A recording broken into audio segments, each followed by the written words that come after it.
Are you looking for an affordable Android tablet that is also compact? This is Victor with Phone Arena with a preview of the Samsung Galaxy Tab 3 Lite.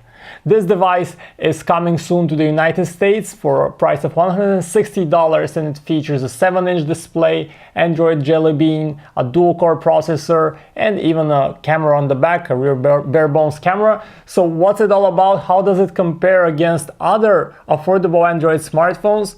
Let's take a look. An apple does not fall far from the tree. That's what we'd say about the typical Samsung design of the Galaxy Tab 3 Lite. Yes, that means it is all plastic. Our pre-production unit comes with a lemon yellow textured back similar to the faux leather one of the Galaxy Note 3. There are also traditional black and white versions. In terms of size, the tablet is compact with a fairly thin bezel, but it's a bit chubby.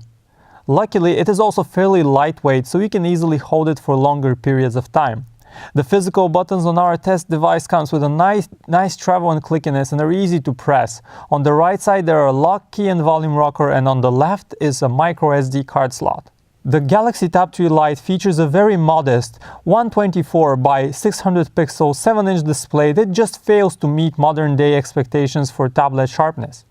Pixel density comes in at around 170 ppi, so you'll definitely have trouble reading tiny fonts without zooming in. One feature that is annoyingly missing on the Tab 3 Lite is an ambient light sensor, so you have to manually adjust brightness every time your light conditions change. The Galaxy Tab 3 Lite runs on Android 4.2 Jelly Bean, which is now nearly a year old. On such an affordable device though, we would not count this as a huge issue. What we absolutely love about the Tab 3 Lite is Samsung's TouchWiz skin that's loaded on top of Android. Some may not like TouchWiz on smartphones and argue that stock Android is leaner and cleaner, but on tablets we find Samsung's user interface to improve the experience hugely. It adds two key features that make a lot of sense for tablets: landscape mode in the home screen and app drawer, and multi-window for better multitasking. All the core Samsung and Google apps are here as well. You have Google's Play Store, along with YouTube, Maps, Gmail, Drive and Hangouts, as well as Samsung's apps, such as S-Calendar and the Chat On Instant Messenger. Typing on the 7-inch display is comfortable, as you have enough space for both of your thumbs to quickly hit the buttons that are larger and easier to hit than on a smartphone. The Galaxy Tab 3 Lite runs on a very humble dual-core chip, but with its low-res display, it also won't put too much of a strain on it. And we expect the device to perform relatively smoothly in daily use. We installed some casual games like Temple Run 2, and they all ran perfectly well on the tablet. Still, do not expect to be able to play the latest games like Real Racing 3 or Asphalt 8 without a stutter. You'd be able to run them, but chances are they won't run perfectly smooth. The Galaxy Tab 3 Lite features only 8GB of internal storage, but luckily you can expand that via microSD cards of up to 64GB. We'd abstain from any final judgments about the Tab 3 Lite's performance, since what we have is a non-final unit. In our final review though, you'd also find conclusive benchmark tests of the tablet. The Tab 3 Lite comes in two versions, a Wi-Fi only model that does not support cellular data connectivity, and a 3G enabled, more expensive one with mobile data. This preview is of the Wi-Fi only model. You can surf the web via the built-in Android browser or on Google's mobile Chrome. Both do a fine job, but Chrome has a slightly better optimized for touch interface and need cross-device syncing capabilities. In terms of connectivity, the Tab 3 Lite features a single-channel Wi-Fi, Bluetooth 4.0 and AGPS, but it lacks NFC. The Galaxy Tab 3 Lite has very limited photographic capabilities. First, because it only features a bare-bones 2-megapixel rear camera with no flash, and second, because it's missing a front-facing shooter for video conferencing.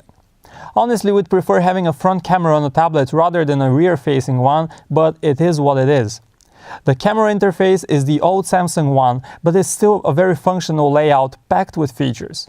Question remains whether the effort of manual settings is justified for a snap from a bare-bones 2-megapixel camera. We will see in the final review, but you can check out some test samples from our pre-production unit. For media, Samsung claims the Tab 3 Lite can play up to 8 hours of non-stop video, and that sounds great.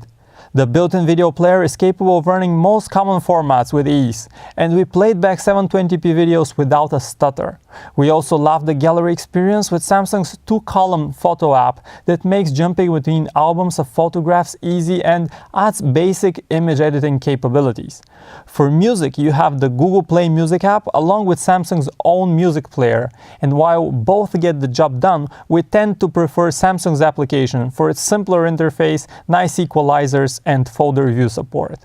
All in all, our expectations for the Samsung Galaxy Tab 3 Lite are fairly modest, because of its mediocre specs of course. There are much better equipped tablets out there for a very similar price, like the 2012 Nexus 7 for example. Now the big problem with this of course are the specs, but on the positive side, it will be offered in many stores, it is an affordable tablet, it runs a fairly modern version of Android with TouchWiz skin on top, so of course you can consider it. Now keep in mind that this is a non-final version. We'll have the final version in probably a few weeks when we can give you a more conclusive look of this tablet.